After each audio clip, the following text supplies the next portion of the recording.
Parce que derrière chaque entreprise, il y a une histoire. Bienvenue sur Cast en Or, le podcast de My Entrepreneur, le média qui met en lumière les entrepreneurs de la région Nord. Je suis Marine Fracaro et à chaque épisode, je vous emmène à la rencontre d'entrepreneurs passionnés. Ensemble, nous découvrons leur histoire, leur métier, leurs défis et les coulisses de leur aventure entrepreneuriale. Des échanges sans filtre, des conseils, des expériences et des parcours inspirants.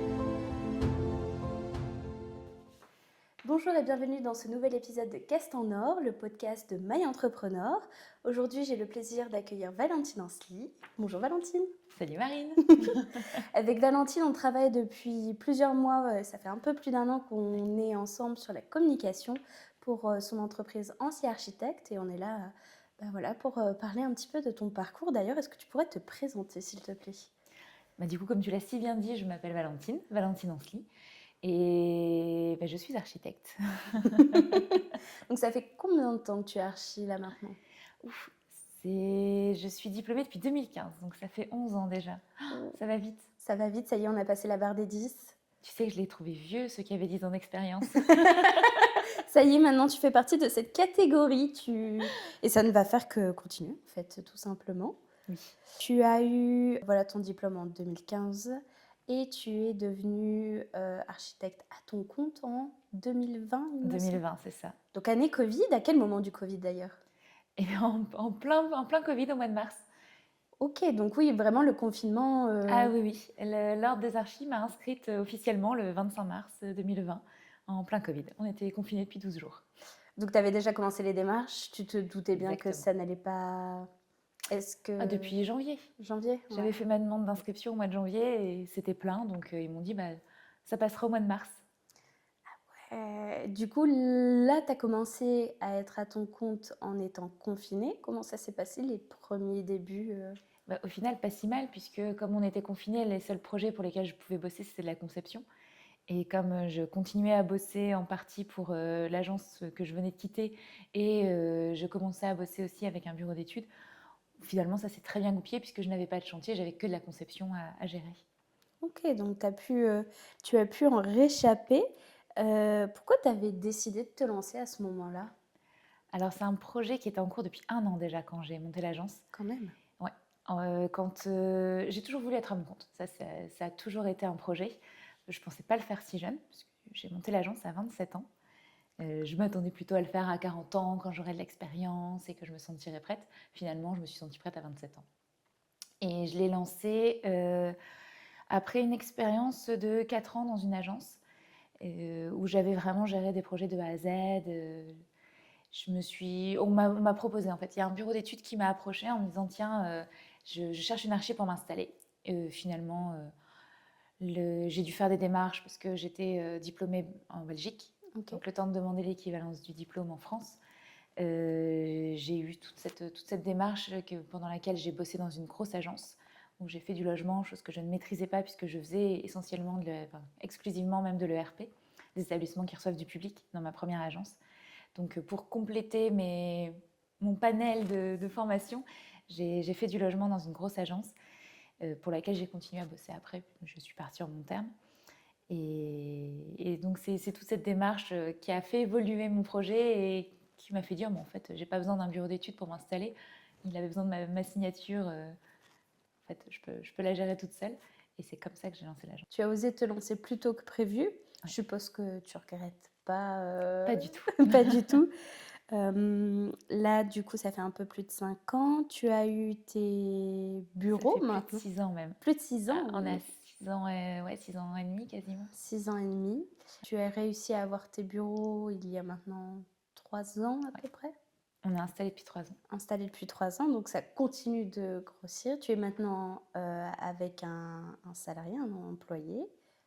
Ça fait déjà 4 ans et demi qu'il est là. Il va t'expliquer que ça fait un bail et qu'il ne sait même plus comment partir d'ici. Donc il est bien ancré aussi. Ah, il est bien ancré. Antoine présent, très présent sur les réseaux aussi. Et toujours partant. Ça. Toujours partant. Ça, c'est son truc.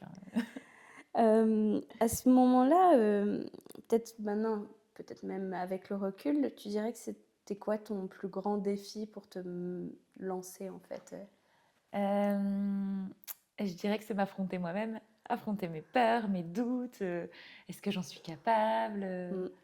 Je crois que c'est la partie la plus difficile, c'est de se dire bah, est-ce que je vais y arriver moi? C'est pas est-ce que les autres vont me faire confiance, c'est est-ce que moi je vais me faire suffisamment confiance pour passer au-delà de toutes mes peurs et de mes doutes. Un peu syndrome de l'imposteur ou vraiment quelque chose d'un peu plus intrapersonnel? Non, je dirais pas le syndrome de l'imposteur non plus, mais oui, se dire est-ce que j'en suis capable? Est-ce que je vais être capable d'aller faire ça pour moi? En fait, c'est ça, c'est faire ça pour moi. Mmh. Parce que faire ça pour les autres, je savais faire. Pour ça, pas le syndrome de l'imposteur, parce que je savais que j'étais capable de suivre des chantiers, capable de suivre des projets de A à Z, puisque je le faisais au quotidien, sur des beaux projets, sur des projets qui me plaisaient. Mais c'était plutôt est-ce que j'étais capable de le faire pour moi? Mmh. Ouais, je comprends parce que c'est plus facile de faire pour les autres, même, des fois prendre soin des autres, c'est plus facile que prendre soin de soi, C'est vrai. au final. Donc ça Ça demande un t'implique beaucoup moins émotionnellement et oui? ça te met beaucoup moins devant tes limites de faire ça pour les autres. Ah, c'est clair. Moi, je peux comprendre parce que même dans le perso, c'est vrai que ça peut arriver assez régulièrement de se dire: «OK, ben, je vais lancer tel ou tel projet, pour un tel, pour un anniversaire», alors que derrière, on va peut-être traîner les pieds pour, des choses un peu plus personnelles, C'est vrai. se mettre à disposition. Sur tes réseaux que nous gérons, du coup ensemble, Que tu gères d'une main de maître d'ailleurs. tu expliques souvent que l'architecture, ça se résume pas qu'à construire des bâtiments.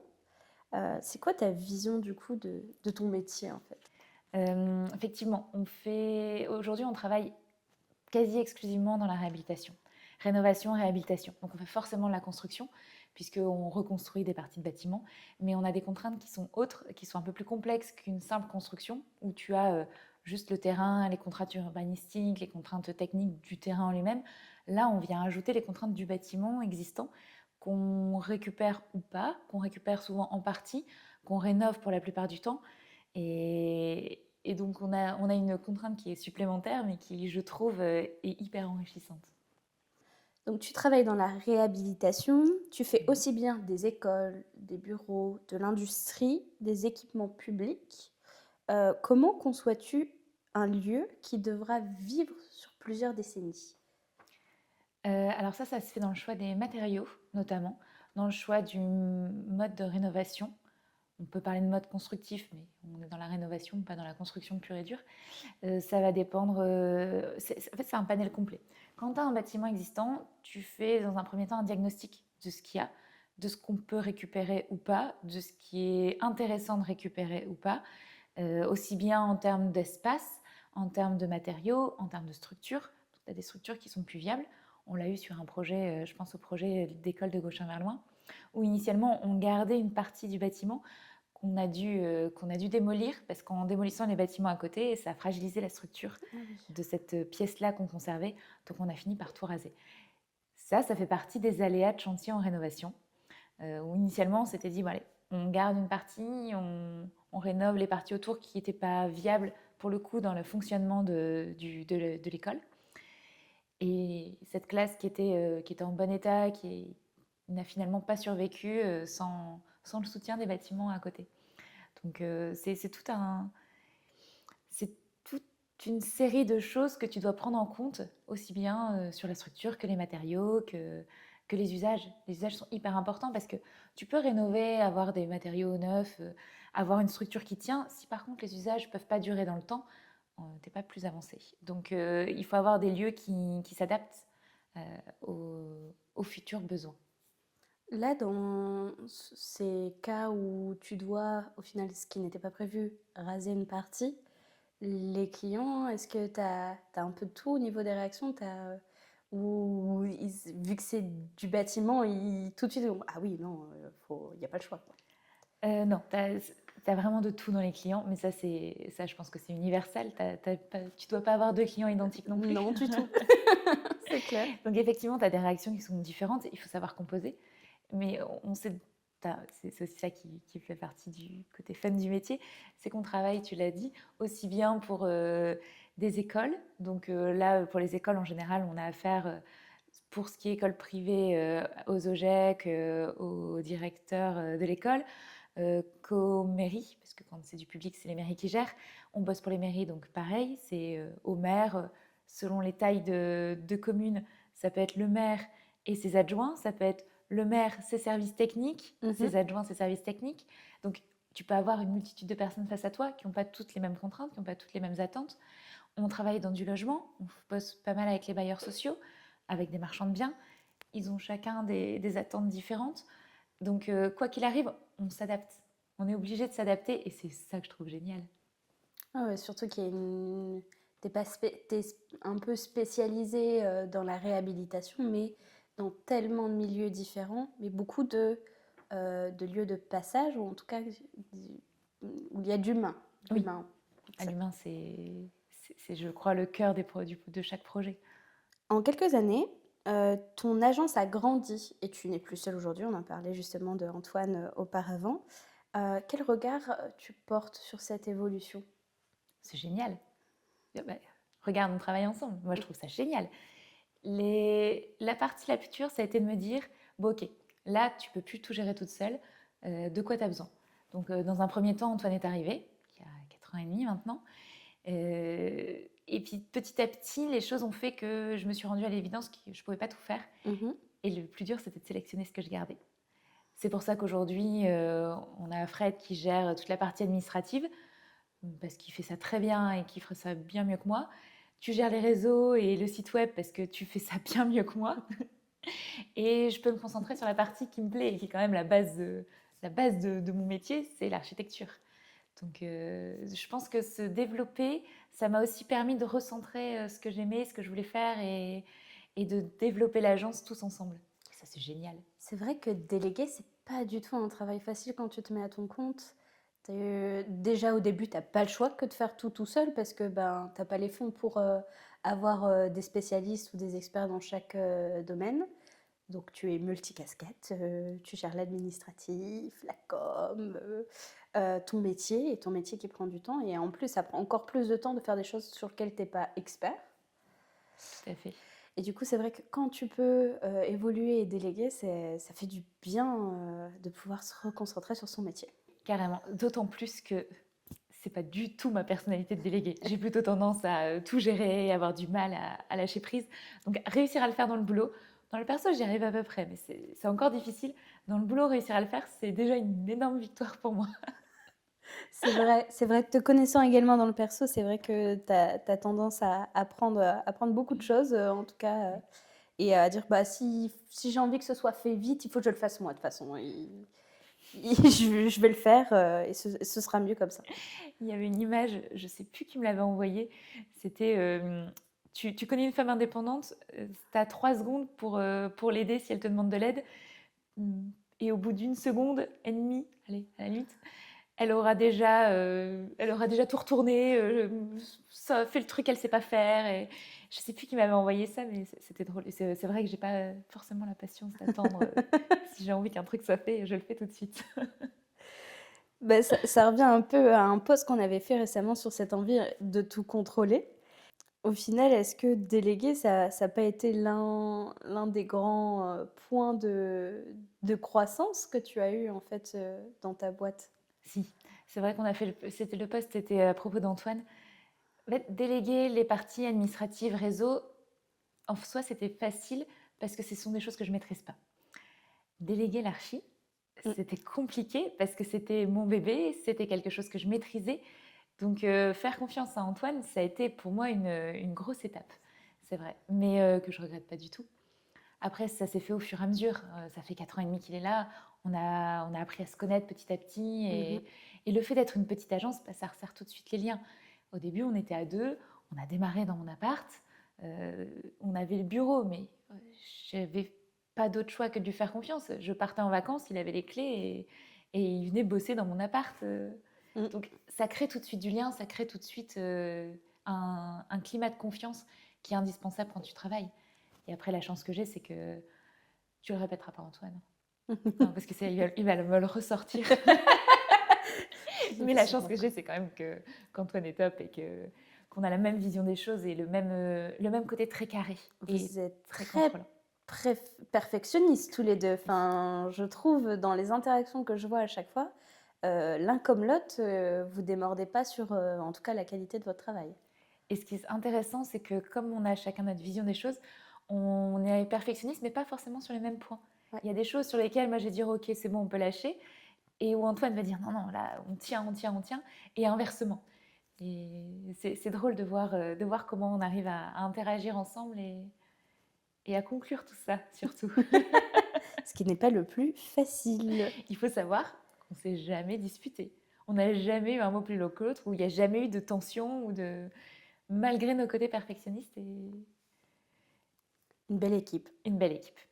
Pour repartir un petit peu sur le côté entrepreneurial, tu dirais que c'est quoi les qualités qu'il faut avoir, pour entreprendre dans un métier, aussi exigeant que l'architecture et qui est aussi très masculin? Oui, alors ça, c'est encore un autre sujet. Alors, pour ce côté-là, il faut avoir du caractère. Faut pas se laisser marcher sur les pieds, sans forcément entrer au conflit tout le temps non plus. De toute façon, c'est pas ma personnalité, mais faut pas avoir peur de dire non Mmh. et de dire merde de temps en temps. Les qualités, je pense que le côté perfectionniste m'aide beaucoup. Mmh. Il faut savoir s'adapter. On en parlait tout à l'heure. Oui. On a beaucoup de clients différents, on a des attentes qui sont différentes, et c'est ça qui me plaît. Mais je pense que c'est aussi une qualité qu'on doit avoir en tant qu'archi, c'est de pouvoir s'adapter. On ne conçoit pas pour nous, on conçoit pour les autres. Ça fait partie, je pense, des qualités indispensables. Après, l'exigence en soi te permet d'accomplir peut-être plus de choses, dans ce métier, mais il y a aussi cette partie où on reste tous humains et on reste tous, à notre compte, où à un moment, on est tout seul à décider et à prendre certaines décisions. Est-ce que tu as eu des doutes? Est-ce que tu as enfin, dans ce parcours? Oui, et c'est là que c'est important d'être bien entouré. C'est de se dire, bon, ok, là, il faut que je prenne du recul, je sais plus, je suis bloquée, je sais plus où aller. J'ai pas d'exemple là tout de suite sur un moment où j'ai eu des doutes, mais il y en a eu, ça Mmh. c'est sûr. Et, euh, et pouvoir prendre du recul, c'est dire, bon, ok, je vais aller prendre les infos là où c'est intéressant, enfin, là où les gens ont les compétences pour m'aider. Bah si, j'ai un exemple. Quand j'ai eu besoin de quelqu'un pour gérer l'administratif, où je me Mmh. suis dit, ok, là, on est sous l'eau, Antoine n'arrive plus à gérer l'administratif du chantier, moi je suis sous l'eau sur l'administratif tout court, comment je fais? Et bah, je suis allée demander conseil à mon père, qui était ancien DRH, et pareil, quand j'ai voulu embaucher Antoine, je lui ai demandé conseil. Quand on a embauché Anthony, je lui ai demandé d'être présent pour l'entretien d'embauche parce que je n'avais jamais fait ça. Antoine est arrivé sur un stage, donc il n'y a jamais vraiment eu d'entretien. Mmh. C'est bien Très formé, tout cadre, ça. Donc, si pour le coup, pour toute cette partie-là, je vais demander conseil à mon père, qui pour le coup maîtrisait le sujet, c'était son métier. C'est comme ça qu'il est arrivé à gérer l'administratif de l'agence. Il a dit, bah, pourquoi pas moi? Bah oui, et autant aller chercher, dans la maison d'à côté, quoi, Exactement. Là où je sais déjà que ça va fonctionner, où j'ai déjà confiance. C'est Je me suis simplifié les choses, j'avoue. c'est vrai qu'il s'est mis à son compte également, un petit peu après la retraite, donc du coup, c'était l'occasion parfaite. Les timings se sont bien, en fait, goupillés Carrément. au moment où tu avais le besoin. Est-ce qu'aujourd'hui, tu arriverais à choisir un projet dont tu serais le plus fier? Ah non, ça c'est pas possible. Choisir un seul projet. Non. Bah non, parce que ils ont chacun leur lot de points positifs, points négatifs. On va pas se le cacher. Un projet n'est pas toujours lisse et toujours positif. Mais c'est de ces points négatifs qu'on apprend des choses aussi. Quand tout est toujours lisse, t'apprends rien. Et tous les projets, il y a certains projets où quand ça se termine, tu dis pff, enfin. Mais c'est aussi les plus intéressants. Pourquoi on en est arrivé là, pourquoi on en a ras-le-bol. Alors parfois c'est parce que ça dure, parfois c'est parce que c'est compliqué, parfois c'est parce que les échanges humains sont compliqués. Et comment on fait pour améliorer les choses et se renouveler, ça fait partie des choses intéressantes. Donc non, il y a des projets que j'adore parce que j'aime bien le résultat final. Il y a des projets que j'adore parce que j'aime bien le déroulement du projet, les échanges qu'il y a eu avec le maître d'ouvrage, avec les utilisateurs, avec les entreprises aussi, avec les intervenants, parce qu'on ne bosse pas tout seul, on bosse avec des bureaux d'études. On bosse avec le bureau de contrôle, le CSPS, je ne peux pas tous te les citer, mais il y a du monde sur un chantier. Donc il y a plein de points positifs et de points négatifs, je ne pourrais pas en choisir un seul. Mais si tu pouvais choisir de construire un lieu sans contrainte de budget, ce serait quoi ton projet de rêve? Je crois, alors, ma réponse va te surprendre, mais je pense que j'en serais incapable parce que j'adore les contraintes. Mmh. Les contraintes, elles font partie des choix que tu dois faire. Et Ok. pour pouvoir faire des choix, à un moment donné, pourquoi tu choisis le bleu plutôt que le vert? Question basique. Euh, il faut avoir des contraintes pour te dire, bah, en fait, si dans cette situation-là, le vert est mieux, dans cette situation-là, le bleu sera mieux. Et en l'occurrence, en fonction du client, le vert ou le bleu correspondra mieux. C'est pareil pour tous les choix qu'on fait sur un chantier. Toutes les contraintes font partie de la magie du projet. Parce que tu es obligé de te renouveler, tu es obligé de trouver une solution sur des problématiques. Et en fait, je pense que c'est ce cheminement-là qui me plaît le plus dans le projet. Ok. Donc au final, on garde les budgets, il n'y a pas de souci. Aucun souci. Après, c'est pas pour moi. En général, c'est le maître d'ouvrage qui dit oui, mais on veut ça, mais avec ça. Ah oui. Et l'objectif, c'est de se rapprocher de ça en ayant le budget qui est... Donc, on parlait de la réhabilitation, mais tu conçois du coup des bâtiments qui sont pensés pour durer à nouveau plusieurs décennies. Est-ce que tu construis aujourd'hui ton entreprise avec cette même vision du long terme? Oui. Je pense que ça se voit dans la relation humaine qu'on a au sein de l'entreprise. Ça fait bizarre de dire entreprise. Boîte, Au sein de l'agence. agence. Je pense que ça se voit, ça se ressent. La part humaine est hyper importante pour moi, que ce soit dans nos projets ou à l'agence. Et cette construction, elle se fait tous les jours. Tous les jours, je subis Antoine, il faut le dire. Tous les jours, Antoine me subit, il faut le dire aussi. Tu le vois quand tu viens bosser à l'agence. Tic et tac. Oh, t'en fais partie aussi, hein. T'es pas la dernière. Tôt. Je laisserai tout. Fred aussi, hein. Quand il arrive, Antoine ne le loupe jamais. Et il sait très bien lui rendre. Non, je pense que cette évolution, effectivement, elle est importante. Et les liens qu'on crée avec les gens, c'est ce qui crée l'environnement de travail. On passe plus de temps au boulot qu'à la maison, il faut quand même le rappeler. Vrai. Donc, si tu n'as pas un environnement de travail dans lequel tu te sens bien, tu ne peux pas avoir d'évolution. Et donc, oui, pour moi, tout se construit au jour le jour et avec une perspective d'évolution qui est exponentielle. L'entrepreneuriat, ça t'a aidé à te retrouver toi-même en tant qu'architecte? Ou est-ce que, vu que tu as toujours voulu faire ça, ça faisait déjà partie un peu de toi? Je dirais que ça faisait déjà partie de moi, ça c'est sûr. Par contre, ça m'a mise face à d'autres problématiques. Le fait déjà de devoir gérer une proposition de mission, des honoraires. Je n'avais jamais fait ça en tant que salarié. Et c'est pour ça que j'intègre Antoine dedans. Quand on construit une proposition de mission, on le fait à deux. Je ne le fais jamais toute seule parce que c'est Antoine qui produit derrière, principalement. On produit à deux, mais c'est quand même lui qui a la majeure partie de la production. Donc c'est lui qui sait le temps qui va passer, c'est lui qui sait les contraintes qu'il va avoir.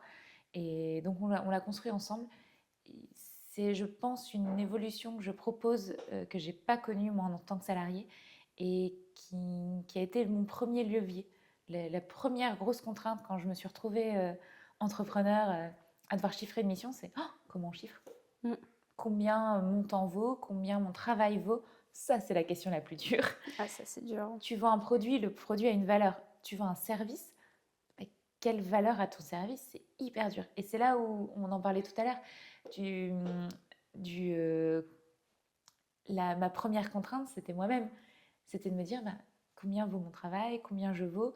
Et les doutes de est-ce que je vais y arriver, c'était ce que vaut mon travail, c'est quoi? Ah, ça, ça fait partie de définir son offre et dans l'entrepreneuriat, c'est un peu difficile. Et au final, ce que tu définis au début, tu reviens assez vite dessus, je dirais dans les premiers mois ou les premières semaines, où tu commences à avoir tes contrats et tu dis, en fait, je me suis souvent, c'est le cas, je me suis sous-évaluée. Carrément. Tu passes tellement de temps sur un projet et dire, mais en fait, je vais pas être rentable si ça continue. Parce que souvent, tu as tendance à t'impliquer, d'autant plus au début, parce que tu veux faire tes preuves, montrer ce que tu vaux. Alors qu'après, je dis pas qu'on s'implique plus, mais tu t'impliques différemment. Et il y a des choses qui sont déjà actées, qui sont déjà ancrées en toi, puisque ça fait 6 ans et demi. Ouais. Donc il y a des choses que je fais maintenant machinalement, pour lesquelles au début c'était mince, comment on va faire. Oui, puis il y a aussi l'implication que tu mettais dans le salariat quand tu es à ton poste. Tu pouvais être quelqu'un d'impliqué, mais c'est pas du tout la même implication que moi je trouve une fois que tu es à ton compte. Déjà, il y a une partie un peu plus morale, en tout cas psychologique, qui est là où tu mets beaucoup plus tes émotions dedans, où tu arrives normalement en salarié, tu arrives plutôt à dissocier. Une fois que tu es chez toi, tu es chez toi. Alors que bah, tu rentres avec toutes tes pensées parce que ton bureau, souvent, c'est ton chez toi au début. Ouais. Tu commences pas toujours avec un local, donc ouais, c'est un travail sur le temps. Et le stress. Ouais. On n'en parle pas du stress. Je pense qu'aujourd'hui, le stress fait tellement partie de moi que je me rends même plus compte que je dois être stressée au quotidien. En fait, si je m'en rends compte parce que mon ostéo me le dit. Il me dit Tendu. Détends-moi ça, lâche prise. Tout dans les trapèzes. Est-ce que c'est possible de lâcher prise en étant auto-entrepreneur? Je ne sais pas. Je ne sais pas. Je pense que sur le court terme, oui. Genre, allez, tu pars en week-end de 3 jours, tu dis ça va, c'est que 3 jours. Je peux anticiper, je peux rattraper derrière.